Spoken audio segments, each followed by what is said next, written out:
Nagpanghangkat si President Ferdinand Marcos Jr. nga mag-upod sa iya sa pag-exercise sa mga tao nga nagapalapta sang huring-huring nga nagabalatian sa. Suno kay Marcos, mas maayo kung updan siya sa gym magudungan sila nga mag-exercise agud may baluan kung sino ang mas mabaskog. Kahapon, nag-jumping jack pang presidente sa Gwa kag sulod sang briefing room sang new executive building. Nag-jogging maninihalin sa mga building pakadto sa Malacañang Palace. Nabaluan nga halin sa naospitalan ay si Marcos bangod sa diverticulitis. Wala naman nag-untat ang mga rumors nga may malala sa nga balatian. Naglala pa ini sang nagligad nga semana kung saliin may nagpalapta nga may stage 4 cancer ang presidente na ospital kag may iban nga nagsiling nga patay na ini.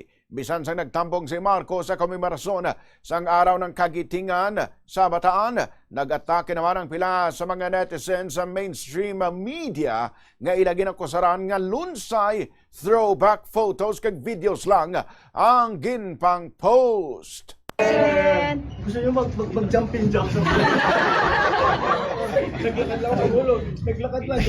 Exercise, sir. Exercise, sir. Can you tell everyone na magkakit ang akin? Ano po, ano?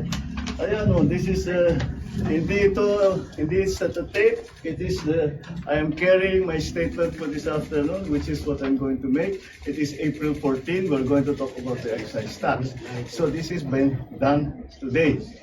And I challenge anyone who are saying that I am sick, that they come and exercise with me.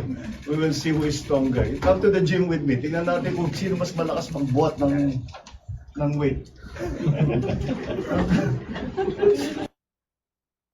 Nagbatag man ang presidente nga ginapili sini nga maghambal na sa tunga sang espekulasyon sa iya ikaayong lawas bangod hindi siniluyag nga mahangawa ang publiko.